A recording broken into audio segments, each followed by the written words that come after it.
कल्पना कीजिए, एक छोटा सा गांव है, सड़क नहीं है, बिजली नहीं है, बारिश हो रही है और स्कूल के छत से पानी टपक रही है और गांव वाले परेशान। नमस्कार दोस्तों, आजादी से पहले गांव के पास अपने विकास के लिए कोई मजबूत अधिकार नहीं था। ऊपर बैठे अधिकारी निर्णय लिया करते थे और गांव वाले सिर्फ इंतजार किया करते थे। यहीं से सवाल उठा, क्या लोकतंत्र केवल संसद तक ही सीमित रहेगा या गांव के चौपाल में भी पहुंचेगा? इसी सोच ने जन्म दिया स्थानीय स्वशासन यानी पंचायती राज व्यवस्था का। दोस्तों, आज हम बात करेंगे गांव की व्यवस्था की, मुखिया की, पंचायत समिति की, जिला परिषद की व्यवस्था क्यों की गई और कब की गई। अगर इतिहास में पीछे जाएं तो वर्ष 1882 में तत्कालीन वायसराय लॉर्ड रिपन ने पहली बार स्थानीय स्वशासन को बढ़ावा देने की बात कही थी। इसीलिए लॉर्ड रिपन को स्थानीय स्वशासन का जनक भी कहा जाता है। लेकिन उस समय यह व्यवस्था पूरी तरह लोकतांत्रिक नहीं थी। और फिर एक ऐतिहासिक दिन आता है और देश को आजादी मिलती है और संविधान लिखा जाता है। उसी संविधान के नीति निर्देशक तत्वों में अनुच्छेद 40 के माध्यम से राज्यों को निर्देश दिया जाता है कि वे ग्राम पंचायतों का गठन करें और उन्हें आवश्यक अधिकार दें। लेकिन राज्यों को इसे मानने के लिए बाध्य नहीं किया गया। यह केवल एक सुझाव था।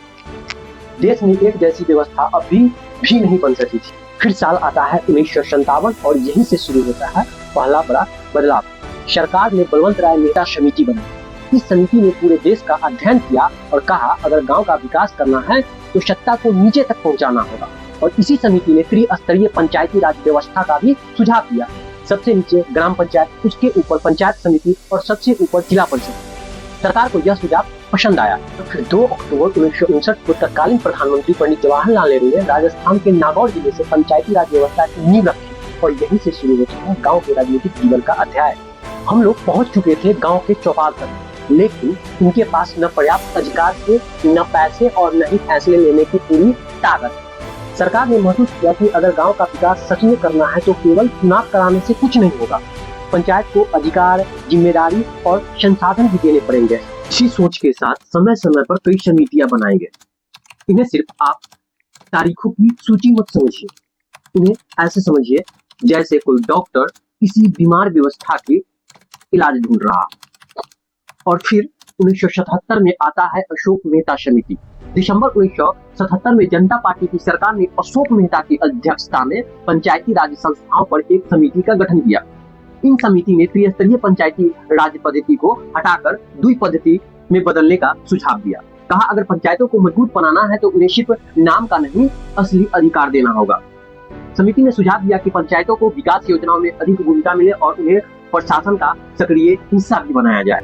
फिर 1985 में आता है GV राव समिति। राव समिति ने ग्रामीण विकास में पंचायतों की भूमिका को मजबूत करने पर जोर दिया। फिर आई LM सिंघवी समिति। 1986 में राजीव गांधी सरकार ने लोकतंत्र और विकास के लिए पंचायती राज संस्थाओं का पुनरुद्धार पर एक अवधारणा पत्र तैयार करने के लिए LM सिंघवी की अध्यक्षता में एक समिति का गठन किया। इस समिति ने एक ऐसा सुझाव दिया जो आगे चलकर इतिहास बदल दिया। अगर सच में पंचायतों को मजबूत बनाना है तो इन्हें संवैधानिक दर्जा देना पड़ेगा। यानी सरकार बदले, नेता बदले, लेकिन पंचायतों का अधिकार कोई आसानी से छीन न सके। और आखिरकार कई वर्षों की चर्चा और प्रयासों के बाद अंततः पीवी नरसिम्हा राव सरकार ने 73वें संविधान संशोधन अधिनियम 1992 के द्वारा यह विधेयक पारित किया और 24 अप्रैल 1993 से यह पूरे देश में लागू हो गया। अब संविधान में भाग 9 जुड़ा गया। इसी भाग में अनुच्छेद 243 से 243 तक पंचायती राज से जुड़े नियम शामिल किए गए और साथ ही जोड़ा गया 11वीं अनुसूची और उनमें दिए गए 29 विषय, जैसे कृषि, भूमि सुधार, लघु सिंचाई, पशुपालन, ग्रामीण आवास, पेयजल, सड़क, ग्रामीण विद्युतीकरण, गरीबी उन्मूलन, शिक्षा, स्वास्थ्य, स्वच्छता, महिला एवं बाल विकास, सार्वजनिक वितरण प्रणाली और सामुदायिक संपत्तियों के रखरखाव जैसे विषयों को शामिल किया गया। अब पंचायत सिर्फ एक प्रशासनिक व्यवस्था नहीं है, इसे संवैधानिक दर्जा मिल चुका है और पूरे देश में त्रिस्तरीय पंचायती व्यवस्था लागू कर दी गई थी। हालांकि जिन राज्यों का जनसंख्या 20 लाख से कम थी वो 2 स्तरीय पद्धति भी अपना सकते हैं। इसके बाद सीटों के संबंध में कुछ आरक्षण का प्रावधान किया गया। क्या आरक्षण का प्रावधान किया गया? तो महिलाओं के लिए 1 वर्ग के 3 सदस्य, यानी जहाँ भी पंचायती राज व्यवस्था लागू होगा वहाँ 1/3 सीटें महिलाओं के लिए आरक्षित होगी। कुछ राज्यों ने इसे बढ़ाकर 50% तक कर दिया। साथ ही SC, ST को जनसंख्या के अनुपात में आरक्षण देने का प्रावधान किया गया। अब बात आती है इसका चुनाव कौन करवाएगा। तो इसका चुनाव राज्य निर्वाचन आयोग द्वारा करवाया जाता है और इसका कार्यकाल 5 वर्ष का होता है। अगर किसी कारण से विघटन की स्थिति आती है तो 6 माह के अंदर चुनाव करवा लिया जाएगा और चुनाव लड़ने के लिए न्यूनतम आयु सीमा 21 वर्ष निर्धारित की गई। अब बात करते हैं पंचायत की त्रिस्तरीय संरचना के बारे में। ग्राम पंचायत, ग्राम स्तर पे, पंचायत समिति ब्लॉक स्तर पे और जिला परिषद जिला स्तर पे। अब ग्राम पंचायत का चुनाव प्रत्यक्ष रूप से जनता के द्वारा चुना जाता है। उसके अंतर्गत कार्यपालिका आती है, न्यायपालिका आती है।